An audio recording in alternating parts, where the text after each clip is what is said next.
Hello guys, welcome back to మన channel kitchen king. ఈ రోజు మనం చేసుకోబోతున్న రెసిపీ వచ్చేసి fish fingers. So fish fingers కి కావాల్సిన ఇంగ్రీడియంట్స్ ఏంటో ఒక్కొక్కటే కిచెన్ లోకి వెళ్ళి తెలుసుకుందాం. సో దానికన్నా ముందు మనకు కావాల్సింది ఫిష్. సో ఆలస్యం చేయకుండా మార్కెట్కి వెళ్ళిపోదాం.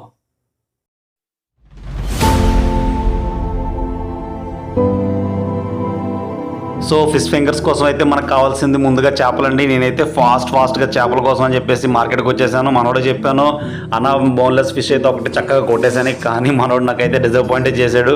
చాలా పెద్దగా ముక్కలు కొట్టి ఇచ్చేసాడండి. వాటిని మళ్ళీ నేను ఫింగర్ సైజులో మళ్ళీ నీట్గా చక్కగా కట్ చేసేసుకున్నాను. ఇంకా కట్ చేసిన ఫిష్ పీసెస్ అన్నింటిని ఒక బౌల్లో తీసేసుకున్నానండి. ఇంకా లేట్ చేయకుండా గేమ్ స్టార్ట్ చేద్దాం. ముందుగా కొంచెం ఉప్పు వేసుకుందామండి, దాని తోడుగా కారం, అలాగే కొంచెం మిరియాల పొడి, కొంచెం నిమ్మకాయ పిండి వేసుకుందాం. ఇలా నేనైతే 2 చెక్కలు పిండి వేసుకున్నానండి. ఇలా ఈ విధంగా పిండి వేసుకొని చక్కగా వాటిని మిక్స్ చేసుకుందాం. ఇలా మిక్స్ చేసుకొని ఆ మిక్స్ చేసుకున్న మిశ్రమాన్ని మనం ఒక 30 మినిట్స్ పాటు ఫ్రిడ్జ్లో పెట్టేసి చేసుకుందామండి. ఆఫ్టర్ 30 మినిట్స్ వాటిని మనం బయట తీసేసుకుందామండి. ఈ విధంగా తీసేసుకున్న తర్వాత 2 కోడిగుడ్లు కొట్టేసి వేసుకుందాం. నేనైతే క్వాంటిటీ తగ్గట్టుగా 2 వేసుకుంటున్నాను. మీరు మీ క్వాంటిటీని బట్టి సెట్ చేసుకోండి. తర్వాత కట్ చేసినటువంటి ఎండుమిరప, కొంచెం వెల్లుల్లి రెబ్బలు, అలాగే కట్ చేసినటువంటి పచ్చిమిరప, కొంచెం కొత్తిమీర, ఆవాల పేస్ట్, కొంచెం మైదాపిండి వేసుకొని ఈ మిశ్రమాన్ని చక్కగా మిక్స్ చేసుకుందామండి. ముందు మనం 30 మినిట్స్ పెట్టాం కదండి, ఆ ఇంగ్రీడియంట్స్ అన్నీ కూడాను ఫిష్ పీసెస్ బాగానే పట్టేసినాయి. సో తర్వాత కూడాను ఇలా మనం ఈ విధంగా మిక్స్ చేసుకొని వీటిని కూడాను ఒక 30 మినిట్స్ పాటు మనం ఫ్రిడ్జ్లో పెట్టేసుకుందామండి. ఇప్పుడు మనం స్టవ్ ఆన్ చేసేసుకొని చక్కగా ఒక ఖాళీ ప్యాన్ తీసుకుందామండి. అందులో కొంచెం ఆయిల్ వేసుకొని లో ఫ్లేమ్లో పెట్టి వాటిని వేడి చేసుకుందాం. ఈ లోపు కొన్ని మన బ్రెడ్ పీసెస్ని తీసుకుందామండి. ఆ బ్రెడ్ పీసెస్ని బాగా పౌడర్ లెక్కలో గుండ చేసేసుకుందాం.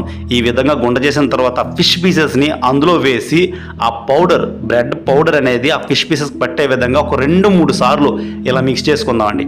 ఈ విధంగా ఒకటి తర్వాత ఒకటి మిక్స్ చేసుకొని వాటన్నింటినీ కూడా చక్కగా తీసేసుకుందామండి. వీడియోలో చూపించిన విధంగా చక్కగా ఒకటి తర్వాత ఒకటి మనం నీట్గా చేసేసుకుందామండి. ఈ విధంగా చేసేసుకున్న తర్వాత వాటిని బాగా మరిగిన ఆయిల్లో 1 బై 1 వేసేసుకుందామండి. ఈ విధంగా వేసేసుకొని డీప్ ఫ్రై చేసుకుందాం వాటిని. అవి లైట్గా గోల్డెన్ కలర్లో చేంజ్ అవుతాయండి. ఆ విధంగా చేంజ్ అయినంత వరకు వాటిని మనం ఫ్రై చేద్దాం. నేనైతే ఎక్కడ కూడా ఫుడ్ కలర్ వాడలేదండి. సో మీరు కూడా వాడకపోతే బెటర్ అని నేను అనుకుంటున్నాను. ఈ విధంగా గోల్డెన్ కలర్లో వచ్చిన తర్వాత వాటిని మనం బయట తీసేసుకుందామండి. అలాగే నెక్స్ట్ రౌండ్ సేమ్ అదే విధంగా మిగతావి కూడా డీప్ ఫ్రై చేసేసుకుందాం. ఈ విధంగా ఫ్రై చేసుకున్న తర్వాత వాటిని కూడా ఒకటి తర్వాత ఒకటి తీసేసుకుందామండి బయటికి.